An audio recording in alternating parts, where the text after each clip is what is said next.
와, 이제 진짜 겨울이네. 아, 손실인데 핫팩이 어디 있더라? 어? 여기 있네?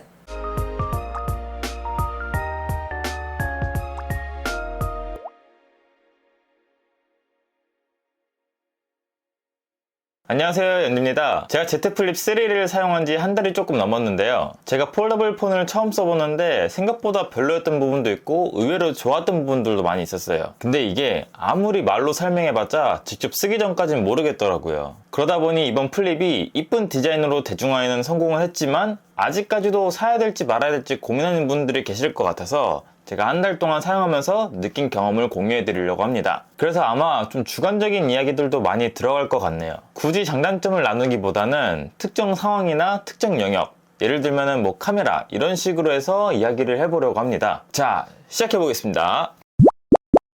제일 먼저 일상적인 환경에서 사용할 때, 그러니까 이 폴더블이란 핸드폰의 하드웨어적인 부분에 대해서 먼저 이야기를 해볼게요. 제가 폴더폰을 아마 초등학생 때까지 썼던 걸로 기억을 하는데 오랜만에 폴더폰을 써서 그런지 조금 어색하더라고요. 근데 일반 폴더폰은 저 원래 접히는 것처럼 이렇게 만들어졌으니까 상관이 없는데 이건 디스플레이가 접히는 거니까 좀 애지중지하게 돼서 함부로 못 쓰겠더라고요. 근데 또 쓰다 보니까 또 그런 마음이 사라지긴 하네요. 집에서 제가 컴퓨터 할 때 외에는 폰을 수시로 만지는데 휴대폰을 쓰려면은 폰을 펼쳐야 하는 것 때문에 좀 그게 진짜 귀찮더라고요. 그러다 보니까 집에 있으면 대부분은 폰을 열어둔 상태로 생활을 해가지고 집에서는 폴더블 폰의 메리트가 살짝 사라지는 느낌? 저는 그나마 워치랑 같이 쓰고 있어서 괜찮은데 안 쓰시는 분들이라면 살짝 귀찮으실 수도 있을 것 같아요. 근데 밖에서는 접고 다니니까 클러치나 주머니 같은 곳에 쏙 들어가고 그리고 한 손으로 꽉 쥘 수 있어서 휴대성이 좋다는 장점은 있었습니다. 그리고 또 이게 핸드폰을 접을 수 있다 보니까 핸드폰이 차지하는 공간이 줄어드는데 이게 생각보다 막 우와 이런 건 아닌데 은은하게 소소하게 좋은 그런 느낌?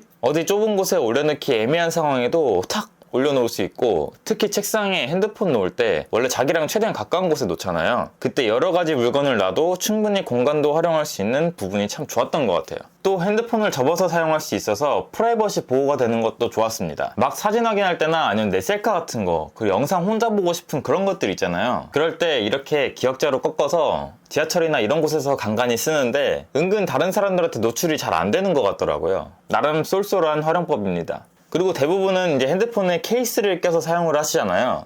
폴드3에 케이스를 끼고 사용하다 보면 폰이 약간 무겁다고 느끼실 수 있어요. 근데 생각해보면 폴더블 폰 치고는 가벼운 걸 수도? 접었을 때는 이게 손 안에 딱 들어와서 이게 무겁다는 생각은 안 드는데 폰을 펼치는 순간 이게 길이가 있다 보니까 한 손으로 이렇게 딱 받치고 봤을 때 무게중심이 한쪽으로 쏠려서 조금 무겁다는 느낌은 있었어요.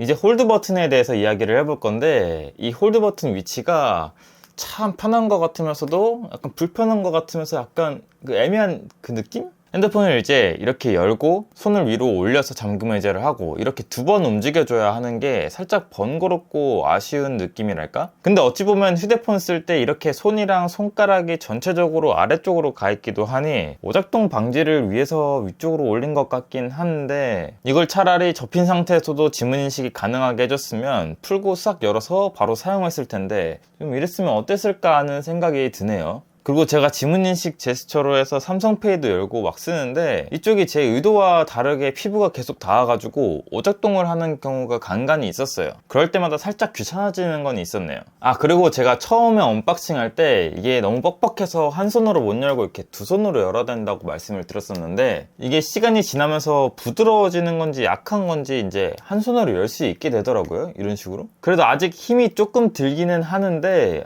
아예 못 열지는 않아가지고 그때는 힘줘도 안 열렸었거든요. 근데 지금은 됩니다. 근데 이게 나중에 헐렁해지는 건 아닐지 약간 불안한 느낌이 들기는 하지만 그래도 아직까지는 뭐 그런 기미는 없었어요. 제가 Z 플립 3를 쓰면서 제일 마음에 들었던 부분이 바로 카메라인데요. 사실 폴더블 폰이라는 거에만 집중해서 그런지 카메라는 생각도 안 했는데 와, 이거 진짜 물건이더라고요. 일단 원래 갤럭시의 색감 그리고 플립 3의 색감이 어떻게 다른지 한번 보면 전체적으로 플립 쪽이 더 따뜻한 느낌이죠. 이게 따뜻한 색감은 인물 사진이 참 잘 나오는 색감인데 그래서 그런지 셀카를 찍으면 찐따같이 나오던 갤럭시에서 벗어난 느낌? 제가 원래 셀카 같은 거 잘 안 찍는데 이게 잘 나오다 보니까 은근 자주 찍게 되더라고요. 아이폰 쓰는 친구들도 와 사진 잘 나온다 하면서 부러워하는데 약간 뿌듯한 그런 느낌? 그리고 제가 이번에 경남 양산 여행 브이로그를 올렸었잖아요. 이거 깨알홍보. 여행을 다녀오면서 Z 플립 3로 엄청나게 사진을 많이 찍었는데 다양한 환경에서 최적의 촬영을 할 수 있게 자동으로 촬영 모드를 맞춰주고 보정도 해주는 이 갤럭시의 인텔리전스 기능과 Z 플립 3의 색감이 만나니까 와, 사진이 엄청나게 잘 나오더라고요. 잠시 제가 찍어온 사진 감상 타임 가시죠.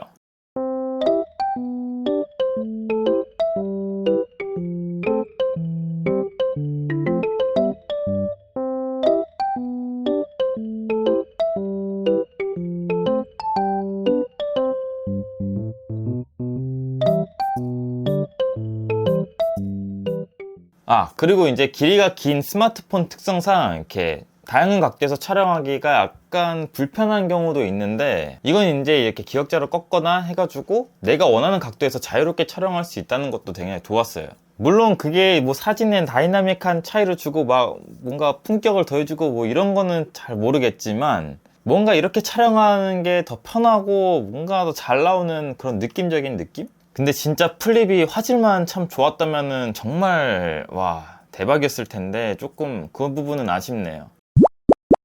이번 Z 플립 3에서는 전작보다 커버 디스플레이가 커져서 활용할 수 있는 게 많이 늘어났죠. 그래서 저도 처음 샀을 때 커버 디스플레이로 막 움짤 같은 거 넣어가지고 막 꾸미고 활용하고 많이 했었는데 그거 끝나니까 좀 할 게 없어지더라고요. 전작에 비해서 스크린 크기가 많이 늘어났다고 해도 아직은 커버 디스플레이로 할 수 있는 게 많이 없다는 점이 조금 아쉬웠어요. 기본 위젯을 지원한다 해도 별로 쓸만한 게 없는 느낌? 그리고 알람을 확인할 수 있지만 그 카톡 같은 경우는 또 답장하려면 또 열어야 하기도 하고 좀 번거롭더라고요. 이건 아까 핸드폰을 막 계속 자주 열어야 돼서 귀찮다고 했던 거랑 좀 연결되는 부분인데 이게 커버 디스플레이로 할 수 있는 게 많았다면은 그렇게 막 열고 닫는 게 귀찮진 않았을 것 같아요. 그리고 제가 기대했던 커버 디스플레이로 삼성페이 결제하는 것도 생각보다 제가 쓸 상황이 별로 안 나오더라고요. 밥 먹으면서 뭐 핸드폰으로 계속 막 유튜브 보고 하기 때문에 핸드폰을 열고 있던 경우가 더 많았던 것 같아요. 근데 뭐 비즈니스나 친구들 아니면 뭐 지인들이랑 같이 뭐 약속이 자주 있어서 핸드폰을 볼 일이 없는 인싸분들 경우에는 뭐 말이 달라질 수도 있겠죠.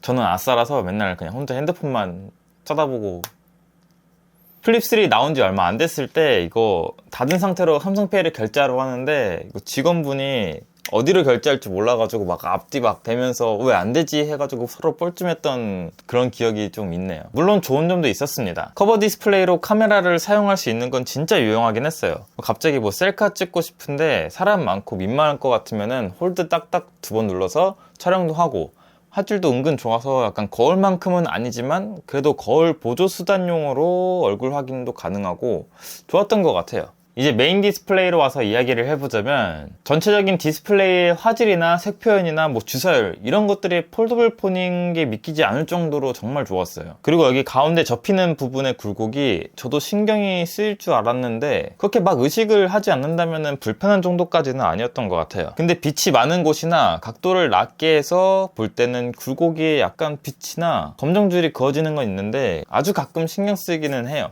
그리고 화면비 이게 제일 와닿았던 것 같은데요. 지금 나오는 핸드폰들은 다 16대 9 아니면 16대 9와 근접한 화면비를 가지고 있는데 근데 얘는 22대 9 화면비를 가지고 있어서 양옆에 렛터박스가 엄청나게 많이 생겨요. 그렇기 때문에 영상의 전체적인 크기가 조그매져서 가까이 들여다봐야 좀 보는 느낌이 나고 하더라고요.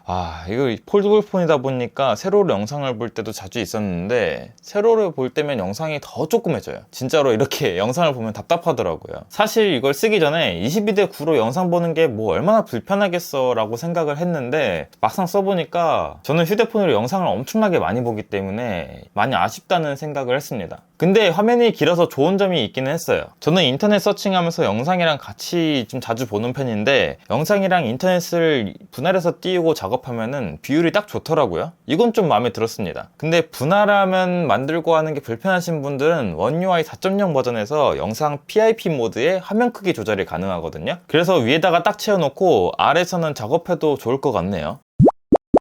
자, 이제 배터리와 발열에 대해서 한번 이야기를 해보려고 하는데요. 먼저 배터리. 이게 제가 여행을 다니면서 좀 많이 와닿았는데 진짜 배터리가 빨리 닳기는 하더라고요. 한 12시간 정도 밖에 있으면서 최대한 아끼고 해가지고 했는데도 마지막에 결국 충전을 해야 되더라고요. 근데 이게 충전 속도도 15W 고속 충전은 지원하지만 초고속 충전은 지원하지 않기 때문에 배터리가 닳는 속도랑 채워지는 속도랑 그렇게 막 차이가 많이 안 나더라고요. 그래서 진짜 나는 휴대폰 배터리에 엄청나게 민감하다 하면은 조금 고민을 해보시는 게 좋을 것 같고, 회사나 아니면은 항상 충전을 할 수 있는 여건을 가지고 계시는 분들이라면은 뭐 상관은 없을 것 같습니다. 저는 보조 배터리를 항상 들고 다니는 거에 익숙해져 있는 사람이기 때문에 뭐 불편함은 그렇게 크게는 없었어요. 배터리를 좀 더 효율적으로 사용하고 싶으신 분들은 해상도를 자동으로 조절해주는 부드러운 모션 기능을 끄시고, 그리고 배터리 자동 절전 모드를 사용하시면 그래도 좀 효율적으로 배터리를 사용하실 수 있을 듯 합니다. 발열은 조금 심한 편이라고 말씀드릴 수 있을 것 같아요. 제가 아이패드도 와이파이 모델을 사용해서 지하철이나 뭐 와이파이가 없는 곳에서 핫스팟을 좀 많이 이용을 하는데, 이게 핫스팟을 키자마자 바로 뜨거워져요. 그리고 핸드폰을 사용하면서 충전하면은 엄청나게 따뜻해지고, 소프트웨어 업데이트 할 때도 따뜻해지고, 아주 이제 겨울에 손난로처럼 사용을 해야겠어요. 이제 막 날씨 추워지고 그러는데. 제가 게임은 뭐 안 돌려봐서 정확하게는 말씀드릴 수는 없는데, 이 정도 발열을 가지고 있다면은 게임할 때는 발열이 거의 있지 않을까요? 근데 뭐 발열로 인해서 막 크게 문제가 될 거는 아직까지는 없었습니다. 자, 오늘 이렇게 Z 플립 3 한 달 사용기에 대해서 이야기를 해봤는데요. 그래도 이번에 삼성이 이쁜 디자인으로 대중화에는 성공을 했죠. 저도 이뻐서 샀는데 폴더블 디스플레이가 가져다주는 이점도 분명히 있지만 아쉬운 부분도 생각보다 많이 보였어요. 근데 초기에 폴더블 폰이라는 걸 생각을 하면은 이 정도는 긍정적으로 받아들일 수 있는 부분이라고 생각이 됩니다. 다음 버전에서는 더 완성도 있는 기술을 기대하면서 오늘 영상을 마무리하겠습니다. 영상 마음에 드셨다면 좋아요, 구독 한 번씩 부탁드리고요. 리뷰해주실 만한 컨텐츠나 궁금하신 부분은 언제든 댓글로 남겨주시면 감사하겠습니다. 그럼 안녕.